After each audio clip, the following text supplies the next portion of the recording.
Hello, good morning. Welcome to this Dawn Busters Taste Challenge. We have two whiskeys, 90 proof sour mash. So two sour mash, 90 proof whiskeys. This one is aged 3 years, and this one has no age statement.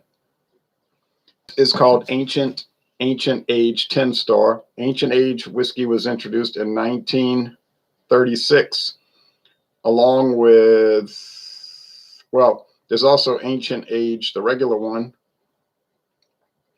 not the 90 proof, the 80 proof. There's Ancient Age Preferred, the black label blended whiskey.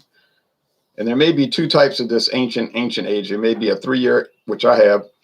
There it's definitely 3 year, and the 6 year, which they're talking about on the website, 6 year age. So they're rare. It's rare. Ancient age is common. Ancient age common. Ancient age preferred is pretty common.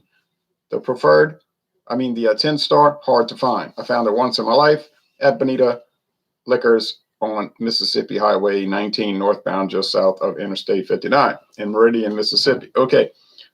This is easy to find. Most liquor stores have George Dickel 12, number 12. No age statement. They say they blend older whiskeys. How old? We don't know. It's not aged 12 years. We know it's at least 4 because with no age statement, the whiskeys have to be at least 4. So the youngest whiskey in here is no younger than 4 years. The oldest, I don't know. Then there's a whole essay on the back. Both of these bottles got essays. If you're waiting in line at the store to check out or whatever, and some people don't like to do the self-checkout, whatever. Well, you can do self-checkout at Walmart with whiskey, but you got to let the lady come approve it, that kind of thing. So anyway, I did buy this at Walmart, believe it or not. 750 milliliter, both of them. $12.50. Now, is $12.50 the normal price? No. It's about $18. Okay, so you're not going to find it for $12.50. I did, and I bought it. The green label, the rye, was also $12.50. I said, no way, I'm passing that up. So it was a great deal. The Ancient Age, $15. So the normal price, you're looking at about $15 for this and about $18 for that. So a $3 difference. Is one going to be better than the other? I'm not too sure about that. I'm not too sure it's going to be better. Probably be a tie. This is not saying that it's straight whiskey, though. It just says Tennessee sour mash whiskey, superior recipe, charcoal mellowed. They drip it through charcoal. Located in Tullahoma, Tennessee. That's not far from the Jack Daniel's distillery, by the way. Pretty close, like maybe 20 miles away. But nowhere does it say straight Tennessee whiskey. Well, it can't be an age issue because there's no age statement. So if it was 2 years, less than 2 years, they'd have to say it, So it's probably that they're aging it in used barrels. I don't know what else to say. Because if it was straight Tennessee whiskey, wouldn't they say it? Yes, they would. Thomas Meadow says, Dickel will win. I like their rye too. Yeah, the rye is good. I'm going to have to watch the Wildcard Wednesday playback. I haven't had a chance. I've been watching other things this morning, other videos, but I got it in the lineup. I don't know what y'all drank, and I don't even know if I ever had any of what y'all drank. We did cheap red wine. Well, it was a very enjoyable video. Luckily, I shut the video off right before we lost electricity last night. So, all right.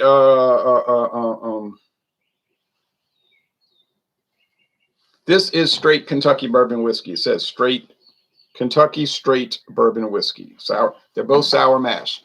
Good morning, says Abel No Alaska. Hello, good morning to you, Abel. All right, so let's see if we can tell them apart. Okay, this is this, and this is the Ancient Age, A8. Double check. Got my Schlitz cap.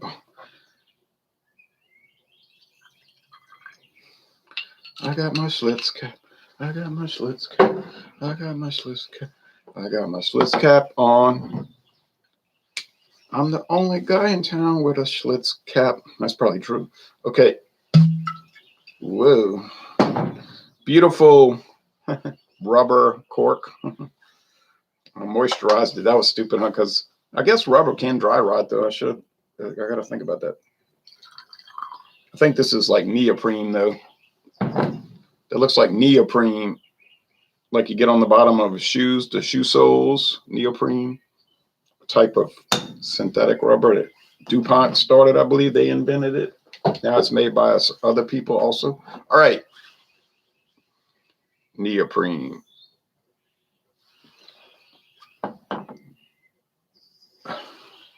The Dickel.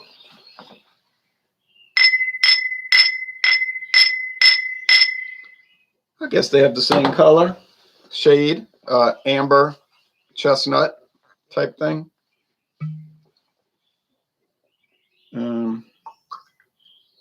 Doesn't seem too different one to the other, I don't think. I'll just taste them and I'll sip on this the rest of the morning. I don't want to guzzle this down. I got to drive over to the store and find the Catholic newspaper, the Clarion Herald. They give it away free. So, all right. So let's mix it up. Daylight is here. Already went walking half a mile. It was a little chilly out there. The cold front came through. Spring is coming to an end Saturday, but still chilly. You know how that goes. I mean, winter is coming to an end. Spring. Yeah. Winter, I'm thinking along the line of beer. You know, I'm sure the spring beers are already about to go expired. They're probably coming out with summer beers now. Because, you know, in July, that's when the pumpkin beers and the Oktoberfest beers come out. Makes sense, right? No, it doesn't. Okay. In April 1964, Ford came out with the new 1965 Mustang. A 65 Mustang in April 64. Huh? Crazy. Well, they wanted to get a jump on, you know, they were putting it out and they wanted to make a big splash with it without any other introductions that year. And then they knew GM had been spying on them and was coming out with a competitor, which was the Camaro in 67. So they, and then the Pontiac Firebird. So they came out with the Mustang, but it is a 65. Some people call it a 64 and a half. Yeah, but it's really just an early 65 introduction with a different engine offerings. But it was the VIN, the vehicle identification number. The VIN is 65. All right, but anyway, I mean, in a practical sense, it is a 64 on April. But on to this. Talking about 1964, George Dickel was introduced in 1964. Not George Dickel Company, that was 1870, but George Dickel number 12, George Dickel number 12. Also number 8, which I've not bought yet, and I don't know when I will. I'm so backstocked. Take off this cap for now. It's starting to get on my nerves. All right. It smells like a lot of corn. Cornbread, corn grits, corn meal, corn flour, charred oak, vanilla. It's like typical. I mean, these bourbons are just like typical. You know what I'm saying? Like they tend to smell a whole lot alike, one to the other. That is my experience. Now you say, oh, no. Well, I'm saying, yeah. If I thought they were really different, one from the other, I would say it. You know, I would just say this one's so different. Now, this one is different. I didn't say so different. It's less aromatic. It's like a muted smell. And it can't be the proof because they're both 90. Aging. Well, yeah, it could be that because the Dickel is older. It's an older age bourbon, Tennessee whiskey, because the Dickel is at least 4 years old, the youngest whiskey. And the Sazerac, the Buffalo Trace's ancient age, Buffalo Trace is owned by Sazerac, 10-star, is 3-year age. This bottle I have is the youngest whiskey in there is 3 years old. Could it have other bourbons in there that are older than 3? No, I don't think so, because it would have to be called a blend of straight bourbons, but they don't call it a blend of straight bourbons.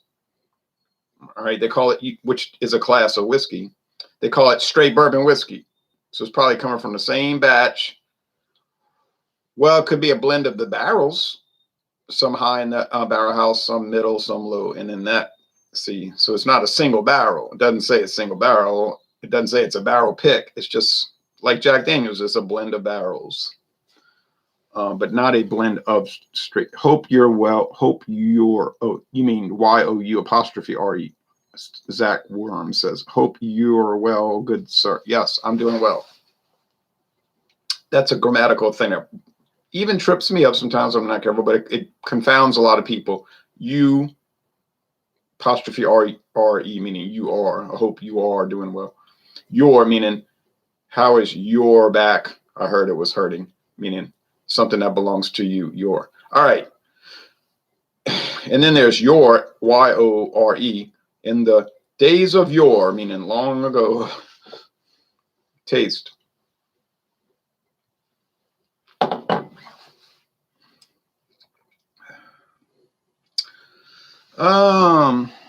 Sorry, I had a few this night. Happy St. Patty's. Oh yeah, I believe you're not the only one.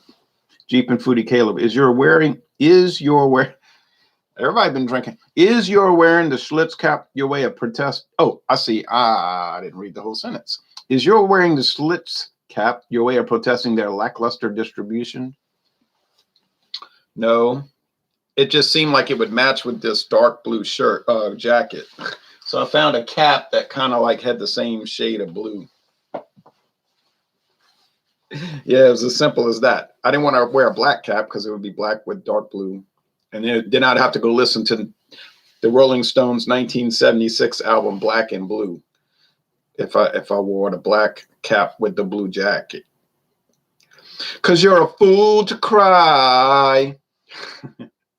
I intentionally sing out of key. You know what I'm doing. You know what I'm doing. You know what you're doing. You know what you're trying to do.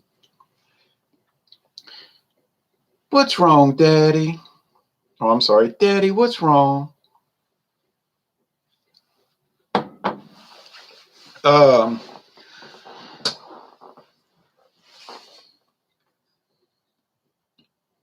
Food to cry.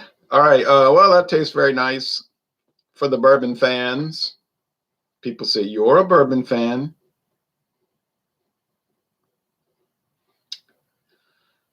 No, not really. All right.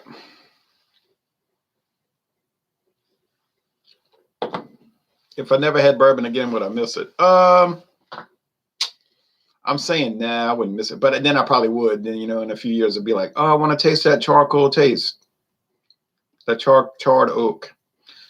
So yeah, I guess I would miss it, but I wouldn't miss it too much. You know what I'm saying? Like there's other styles of whiskey I prefer. People have different tastes, right? This is not a law. This is just a personal preference situation.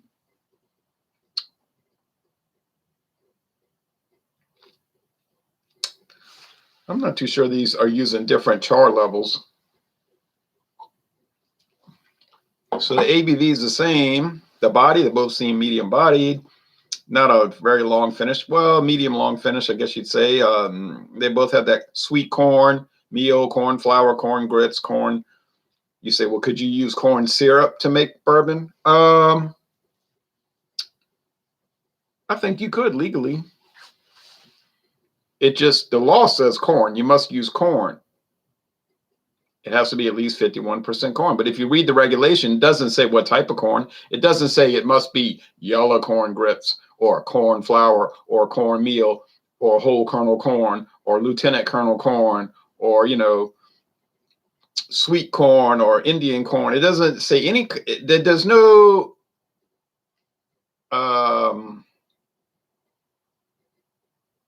specific regulation there. It just say corn.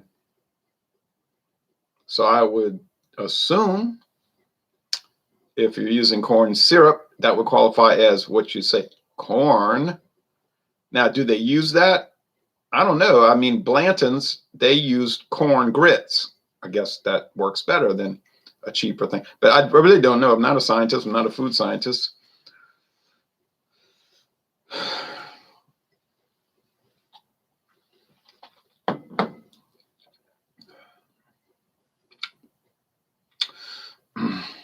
Well, it's very standard. You do get that sourdough bagel, sour mash whiskey thing, but not as predominant as like an Old Crow bourbon. I mean, Old Crow, that's like eating Lindell's bagel. This is fine. Tastes like it's worth $15, even $25 if you want to get techno. It's not remarkable or anything, but have I ever had a bourbon that was remarkable? Have I ever had a bourbon that was remarkable?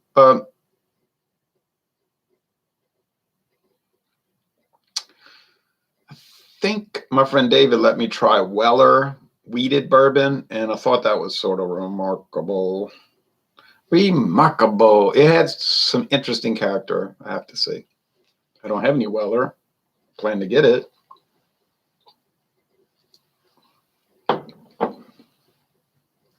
Yeah, same thing here. I find bourbon is remarkable in the sense that it's all like good. You know what I'm saying? Like the cheapest of the cheap, whatever you get, 80 proof, 90 proof, 100 proof, 3-year age, 12-year, whatever. They're all kind of like good. It's just different levels of goodness. You know what I mean? It's like, but then that makes a difference. Like you say, well, you could just pay $9.99 and get your little 90 out of 100 bourbons. A minus. Yeah. Or you could pay a whole lot more and get 100 out of 100 bourbons. That's a big range, 90 to 100. There's a lot of differences there. I've learned that with beer. If you drink a beer that's a 90, you say, oh, it's an A minus. It's a 90. Well, it's good, marginally. I mean, it's marginally excellent even. You can't really complain too much when it's a 90, unless you paid a price where you paid a price in which you would expect it to be 100. See, that's where you get aggravated. You say, I paid 100 out of 100 prices and I got a 90. Then you get aggravated. So the 100, if you taste a beer, that's 100 out of 100. And you taste a 90 out of 100 is a big difference. The 90 doesn't really taste too good. I'll give you an example. I drank that Imperial Grand Cuvée from Boulevard, the 2020 Imperial Grand Cuvée, which was 5 different Imperial stouts blended together and then aged in various type of whiskey barrels. Well, that was easily 100. I was supposed to do the chocolate ale first. I've recorded them both in the past, not long ago, and I was going to post the chocolate first, but then it was too late. I was already uploading. I was like, these things got on my computer backwards somehow kind of way. Sometimes when you transfer it from the camera, it'll reverse. But I say, oh, well, I'll just post the chocolate ale tomorrow. But the Imperial Grand Cuvée was easily 100 out of 100. It was fabulous, really fabulous. So if you took a beer, any beer that's a 90, and there's not much complaining, like I said, about a 90, and you put them up against the Grand Cuvée from Boulevard, it would just be a catastrophe. It would destroy them all, It would be like that 1968 movie, Destroy All Monsters, you know what I mean? Even Varon made an appearance in that movie. Varon, the Invincible. All he did was go, but he was in there. He was part of the fight.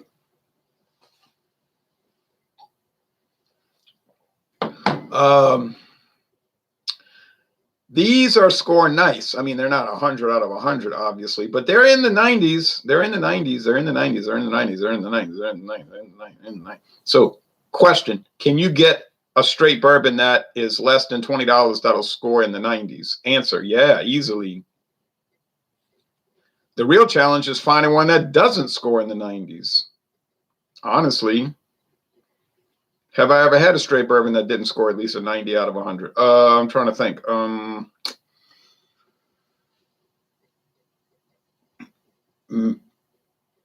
I was going to say Jim Beam, but I'm not sure. I think it was at least a 90. I think, it was nice, It's not great.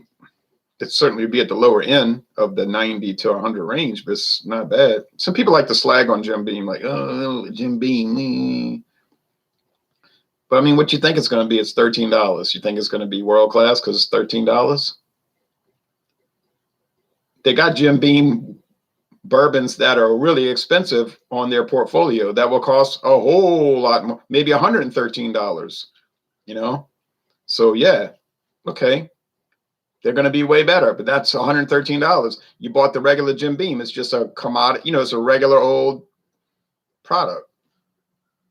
It's a mass production product. It's a big seller.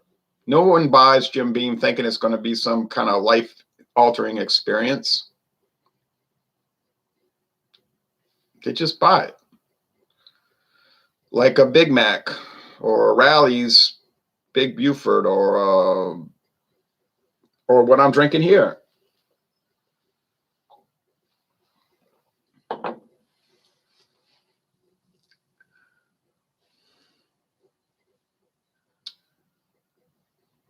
Or they buy some soap from Bed Bath and Beyond. You know what I'm saying? Like, it's not like, oh, well, now, do they sell some soap over there that might cost a fortune? Yeah.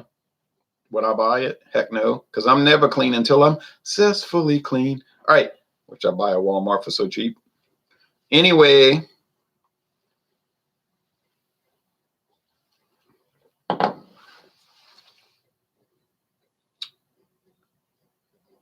one is Kentucky straight bourbon whiskey. One is Tennessee whiskey, sour mash, both 90 proof, both.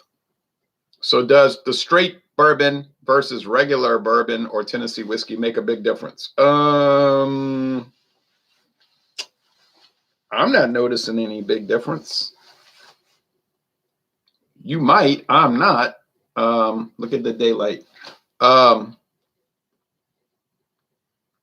seem to be impacting George Dickel's popularity. It's a pretty popular bourbon. Oh, I'm sorry, Tennessee whiskey, which is a type of bourbon. Yeah, it is. You don't really want to go there. Okay, I'm going to try to differentiate them right now.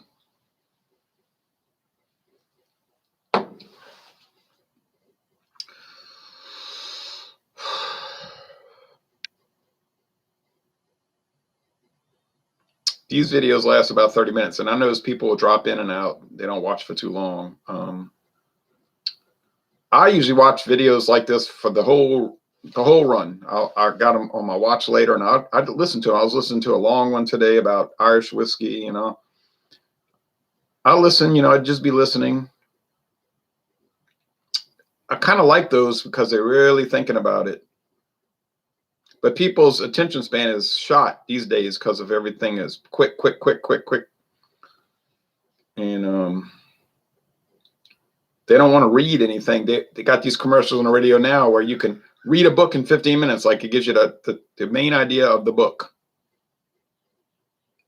But there's no depth of knowledge. So I say that's the world today. No patience, no ability to just relax, you know. Tip, good morning. Good morning to you. You mean morning, not morning like we're sad, right? All right.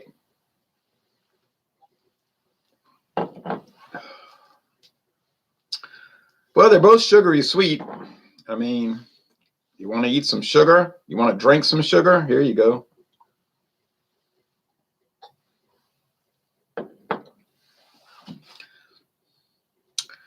Yeah, I'm always kind of mesmerized by whiskey, but because to me it tastes like candy, like sugary candy, caramel candy or something like that, even rock candy.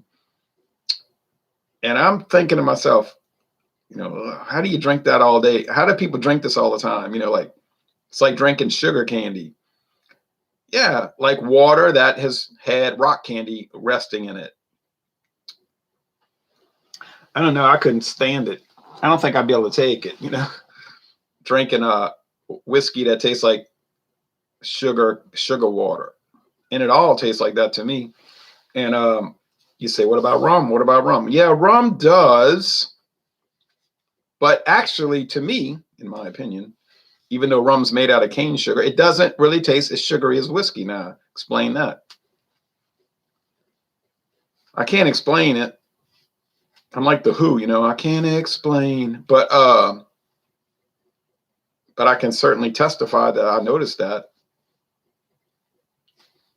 Oh, well, I'm just doing taste challenges once a day. I might do a second one today. That depends on scheduling. I don't know if that's going to happen, but I might do one today later about for Monday, because this weekend I'm gonna feel like doing things. I'm not gonna feel like sitting here, ooh, this tastes like this, that tastes like that. You know, I might want to do active things, so to speak.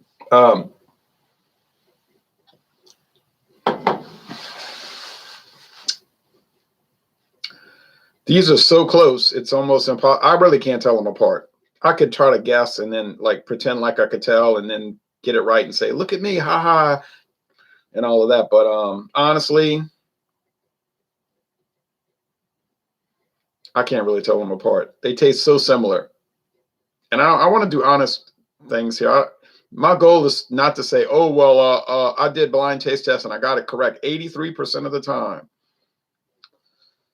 Whether I get it right or wrong is really irrelevant. I mean, it's nice to get it right because then it makes it seem, and I guess it would be true that you could tell them apart better. You're a little bit more of an expert, whatever. But if I can't get them, if I can't differentiate them, I'm not going to pretend that I can. Because remember, it's a 50-50 shot to get them right anyway. You're only doing two of them, one against the other. So it's like flipping a coin. It's like flipping a quarter. Say, I knew it was a heads. Yeah, right. So, I guess I'll take one more sip.